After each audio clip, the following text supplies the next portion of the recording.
FDA chief warns about kratom to treat opiate addiction, will seek more regulatory power. Citing 36 deaths, the Food and Drug Administration chief will warn consumers today not to use the herbal supplement kratom to ease opiate withdrawal and announce plans to step its regulatory oversight to combat the opiate epidemic. The FDA Public Health Advisory on kratom follows the Drug Enforcement Administration's reversal or at least delay of plans to classify kratom as a controlled substance on the same level as heroin and LSD. Gottlieb says the FDA plans to work with the DEA to determine how kratom should be classified.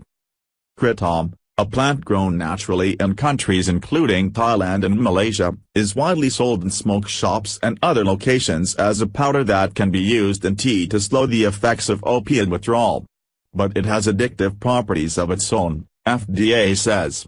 Public health advisory related to the FDA's mounting concerns regarding risks associated with the use of kratom. The FDA says kratom carries similar risks of abuse, addiction and in some cases, death, as opioids. It is also often used recreationally for its euphoric effects. Along with opiate withdrawal, kratom is also believed to relieve fatigue, pain, cough and diarrhea. Anita Gupta, an osteopathic anesthesiologist and licensed pharmacist, has expressed concern about an increase in the use of kratom among chronic pain patients. Still, Jessica Bartles of the American Osteopathic Association said many were dismayed to learn of the DEA's plan to classify the plant as a Schedule I substance. Despite anecdotal and scientific evidence indicating kratom could be an effective opiate alternative.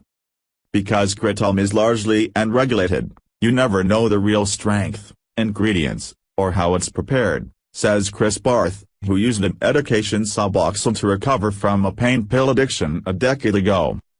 Limited access and/or lack of knowledge of approved treatments is what's probably driving this, says Barth. It's probably easier to do it yourself with kratom ordered over the internet than find, if it's available, and pay for FDA-approved, doctor-supervised treatment. FDA Commissioner Scott Gottlieb also plans to tell his agency's criminal investigations staff that he may ask Congress for more authority and resources to fight the opiate epidemic, according to remarks prepared for delivery Tuesday afternoon. Gottlieb also says in the remarks that a new working group with Customs and Border Patrol is working on stepped-up enforcement at entry points for illegal narcotics. The fact Gottlieb is speaking to the investigations staff is significant because if they find people here who are opening the gates to these drugs, there may be opportunities for the FDA to investigate at a high level, says Joshua Sharfstein, former principal deputy FDA commissioner in the Obama administration.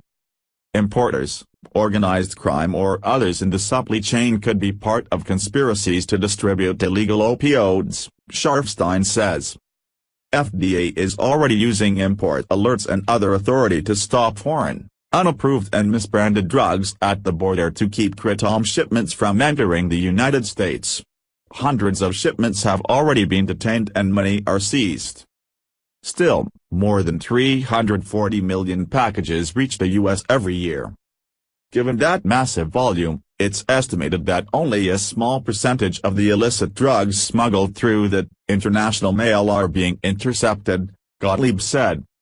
While it's very important to strengthen border enforcement, the challenge is akin to pushing